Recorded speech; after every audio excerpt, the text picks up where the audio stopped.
مرحب مرحب يا هلال، أهلا أهلا كيف الحال؟ قد غبت وإليك اشتقنا، وانتهى بعدك صار وصال. نعطي صبرا نأخذ أجرا، والله يرانا ويسمعنا. نغفر ذلا نوصل أهلا، لأن رمضان يجمعنا. السلام عليكم ورحمة الله وبركاته. أهلا بكم معايا من جديد. معاكم سالي من قناة سالي هوم. وحشتوني جدا من الفيديو اللي فات. النهاردة كده هشارك معاكم اليوم بتاعي بتاع رمضان، أول يوم في رمضان. كل سنة وانتم طيبين، كل سنة والأمة الإسلامية بخير. هبدأ كده معاكم من السحور. عندنا في مصر أول سحور في رمضان كده بيبقى لازم يكون في فول وطعمية وجبنة والحاجات اللي انتوا عارفينها دي كلها. تمام. الفول أنا ما دمستش فول، أنا كنت شارية الفول بس ما دمستهوش، كان عندي كام علبة كده موجودين عندي، فقلت لما اخلصهم الأول أبقى أدمس ايه الفول الجديد. صفيت بقى علبة الفول دي، صفيت المية اللي بتبقى محفوظة فيها، لأن هي بتبقى طبعا فيها مواد حافظة أو كده، وكمان بتبقى حادقة شوية. فأنا صفيتها وشطفت الفول، وزودت عليه كده شوية مية من من الحنفية خالص، عاديين يعني، علشان كده يبقى سايل معايا، ما يبقاش تخين. خلاص، حطيته بقى على النار. حطيت شوية زيت وكده زي ما انتوا شايفين، والطحينة، وعصرت ليمون، وحطيت الكمون والملح وكده. عملته يعني، دي اسهل طريقة لعمل طبق الفول، وبيبقى طعمه حلو جدا. طبعا في منه طرق كتير بتتعمل. انا بعمله بكذا طريقة، بس في الوقت ده انا عملته يعني، دي اسهل وابسط طريقة لعمل الفول. كده خلصته وهشيله بقى كده واعمل الطعمية. الطعمية برضو كنت شارية العجينة بتاعتها، ما عملتهاش في البيت لاني برضو كان وقتي مزنوق. لأن كنت باصور الفيديوهات بتاعة تجديد المطبخ وكده، وأخد مني وقت ومجهود كبير جدًا.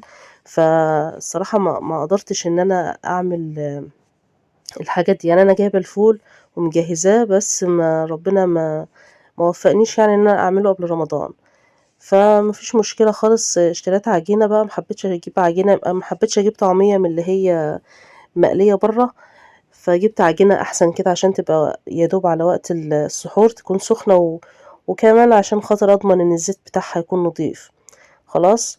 آم، والله أنا كنت مجهدة جدا من آخر فيديو عملته. الفيديو غاب على ما اتحمل، غاب حوالي 5 ساعات يتحمل، لأنه كان مدته كبيرة، والنت كان مش عارفة ضعيف بقى ولا ايه، فغاب على ما اتحمل. بعتذر بقى، حاسة ان انا صوتي مجهد شوية، فما هوش مش زي كل مرة. آم، الفيديو بقى تعبت فيه، وعلى ما نزلته الساعة 1 بالليل. طبعا الوقت ده ما فيش حد بيتفرج في الوقت ده، مش عارفة دي غلطة مني ولا ده قدر من عند ربنا بقى ان هو ينزل في الوقت ده، فما جابش مشاهدة كويسة، لان الناس اللي بتتفرج على الفيديوهات بتاعتي مش بيشاهدوا اليوتيوب في الوقت ده، بيتفرجوا مثلا من الساعة 6 9 10 كده يعني. المهم قدر الله ما شاء فعل. انا مش زعلانة خالص، الحمد لله على كل حال. انا هسيب لكم اللينك تحت في صندوق الوصف، اللي ما شافوش يشوف الفيديو يستفاد منه، فيه افكار حلوة جدا، وعملت فيه افكار كتير جدا لتجديد المطبخ. تمام. سحرنا بقى وعملت شاي، لحقت كده قبل الفجر ما يأذن. يعني انا بحب الشاي، وبحب اشرب الشاي بعد الاكل يعني، بالذات لما يبقى فيه فول او كده. وركبت بقى الفانوس بتاع رمضان. الفانوس ده انا عاملاه السنه اللي فاتت، انا اللي عاملاه بايدي من ازازه بلاستيك.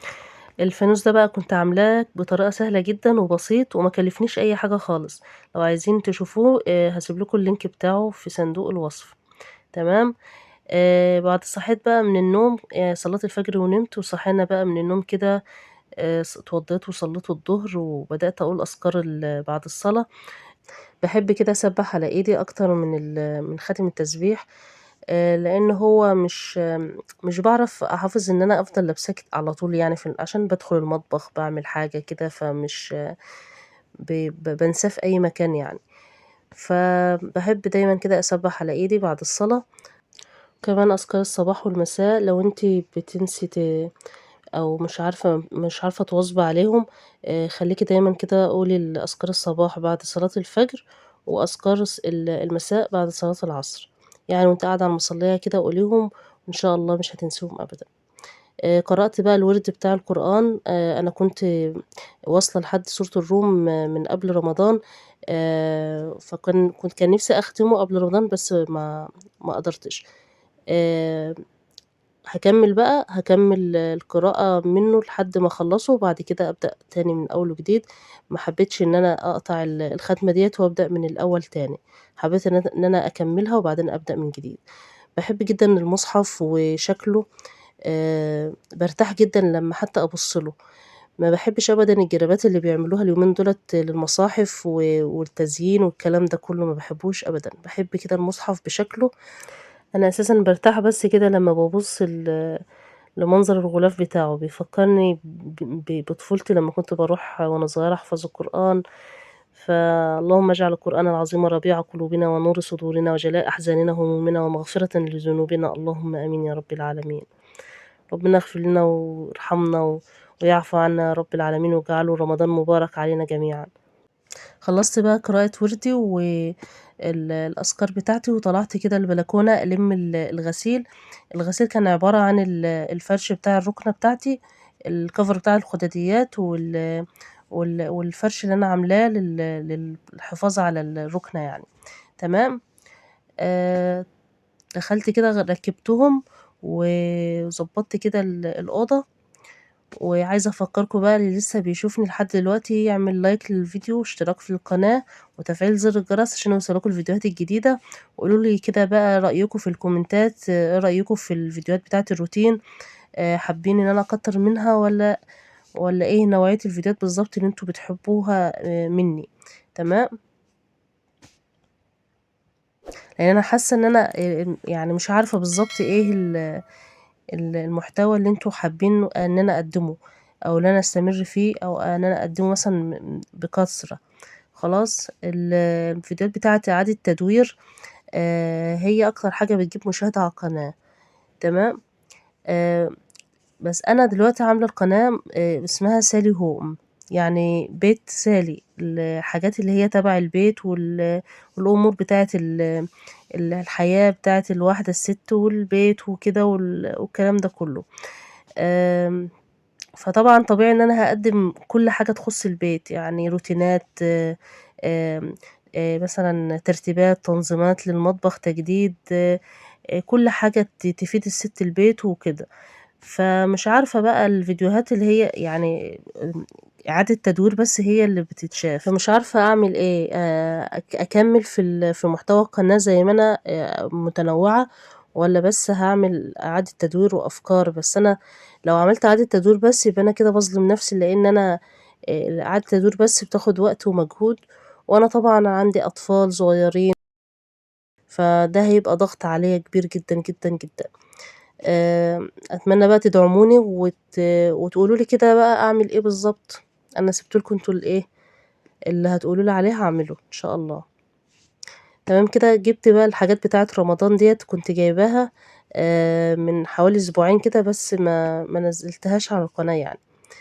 جِبت الحاجات اللي هي بتاعة ياميش رمضان، وكنت جايبة الشفشق ده برضه عشان أعمل فيه حاجات لرمضان، هاطلّعه كده واغسله وأبدأ بقى أحط الحاجات اللي أنا عملتها.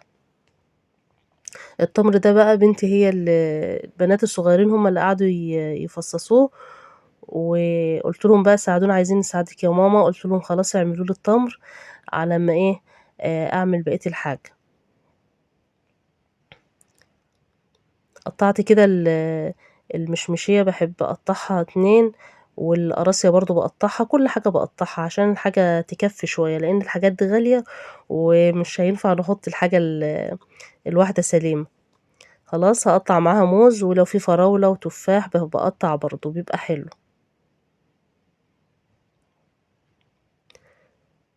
خلاص، ده كده قمر الدين، بلّيت شوية كده في مَيّة سخنة، وبعدين كده لمّا بِرِد حطّيته في الخلاط ضربته، وحطّيته كده على التمر بقى والحاجات الحلوة اللي إحنا عملناها دي. ده اسمه خشاف. تمام. ده بقى تمر هندي، اكياس كده، بيتعمل سريع التحضير، لان انا كنت الوقت كان ضيق في الوقت ده وما لحقتش، كنت عايزه اعمل عصير، اضرب عصير مانجا، بس ما لحقتش والله.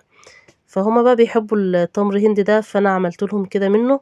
حطيت الكيسين، الكيس بيعمل لتر واحد والشفشق ده بياخد لترين، فعملت كيسين، فضيت كيسين كده وزودت ميه بقى والسكر على حسب الرغبه، على حسب ما تحبي. الحمد لله طلع مظبوط، سكره مظبوط، بس التمر طلع سكره يعني كنت حاطه على القمر الدين شويه سكر، فلقيته مسكر قوي ساعه الفطار، انا ما قدرتش حتى اكمله. فبعدها زودته بقى كده شويه ميه علشان خاطر يبقى سكره مظبوط.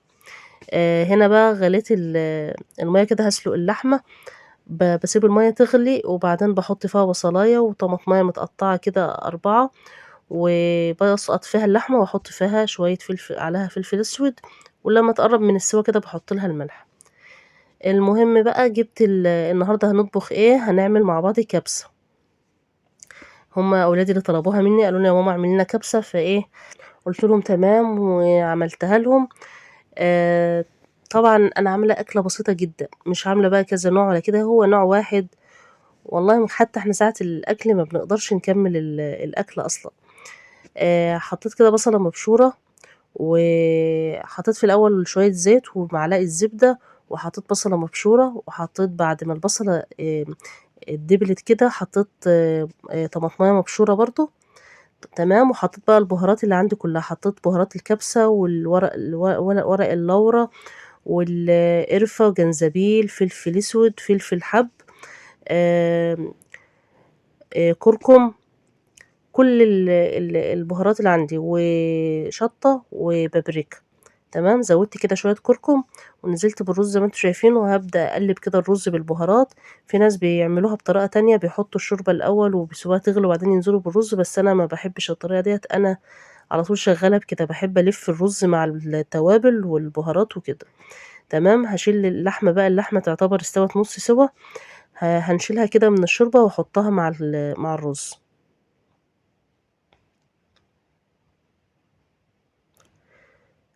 تمام كده، بقلب بقى كله في بعضه، اللحمة مع الرز مع التوابل، وبزودهم بقى بالشوربة.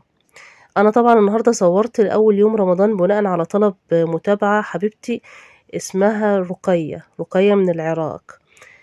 قالت لي صوري لنا اول يوم رمضان واعملي لنا الروتين بتاعك والطبخ وكده اللي انت هتعمليه. فانا ما حبيتش ازعلها بقى، وعملت لها الفيديو ده، مع انه والله كنت مجهدة جدا وتعبانة، بس ما حبيتش ان انا اتاخر عليها. تمام كده، خلصت وظبطت ملح الكبسة، وقفلت عليها بقى كده حلة الضغط. حلة الضغط ديت ما شاء الله حلوة جدا، بتنجز في الوقت، وبتعمل الكبسة بقى، هي طبعا هي مخصوص للكبسة، كمان اكتر حاجة بتبقى حلوة فيها الكبسة. بعمل فيها المحشي برضو بيبقى جميل جدا، ما بياخدش سوى خالص، وقت خالص في السوى. زي ما انتم شايفين كده الكبسة استوت ما شاء الله. كانت حلوة جدا جدا جدا الصراحة. شايفين كده بقى بقلبها على بعضها كده، واللحمة مستوية عاملة زي الزبدة، والرز مستوي كله تمام. طبعا ملناش دعوة بقى بالناس اللي بتعمل أصناف كتير على الفطار، ويعملوا إشي بط وإشي محشي وإشي مش عارف ايه ورقاق وجلاش والكلام ده كله، أنا ماليش دعوة بيه. احنا بنعمل على قد اللي احنا هناكله، احنا مش بناكل في رمضان أكتر من الأيام العادية، بالعكس احنا بناكل أقل من الأيام العادية. فخلينا كده في بسطاء، ونراعي برضو ظروف الناس اللي معهاش يعملوا كل الحاجات اللي انتوا بتعملوها ديت، والحمد لله على كل حال. صبيت الشوربة كده من الحلة مباشرة علشان يعني أنجز في الوقت. ده كده المنظر، ودي سلطة زبادي بحبها مع الكبسة. وده الأكل بتاعنا أول يوم رمضان، كل سنة وانتوا طيبين.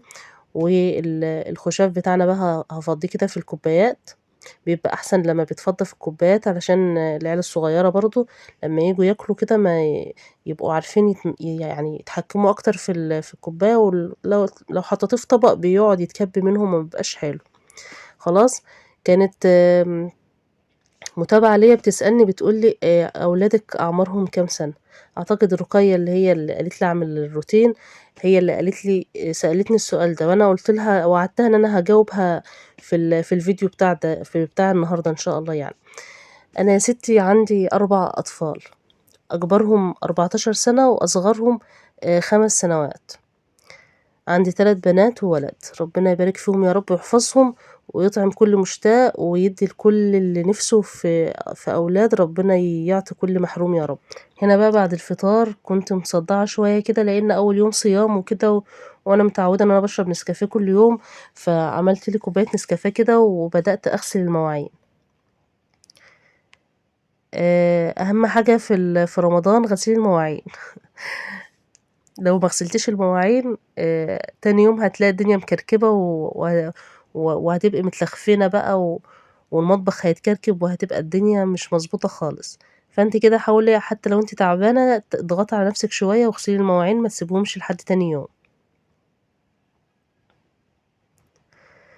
طبعًا الفطار ده لو أنتم شايفينه إن هو مش كتير، هو ما فيش غير أنا وأولادي الصغيرين بس اللي هناكل، لإن هو باباهم مسافر وما هوّاش موجود أول يوم رمضان. ولا حتى اليومين اللي جايين، يعني هو هيقعد شوية مش هيبقى موجود غير مثلًا قبل رمضان بحاجة بسيطة، قبل العيد بحاجة بسيطة. الكبسة اللي أنا عملتها دي، الحلة اللي أنا عملتها ديّة، أنا عملتها بزيادة كمان علشان خاطر لو اتبقى حاجة أكمّل بيها تاني يوم، هاعمل جنبها أي حاجة كده ونكمّل بيه اليوم برضه. لازم بقى نقتصد كده علشان نحافظ على نعمة ربنا اللي هو مدّيها لنا، ومش عشان خاطر مثلًا إحنا معانا نقعد بقى نجيب حاجات ما لهاش لازمة ونعمل سُفرة طويلة عريضة من غير داعي. رمضان يا جماعة ليه العبادة مش للأكل والشرب. وبس كده، أتمنى يكون فيديو النهارده عجبكم، ما تنسوش اللايك والشير والسبسكرايب، حبكم في الله، استودعكم الله، السلام عليكم ورحمة الله وبركاته.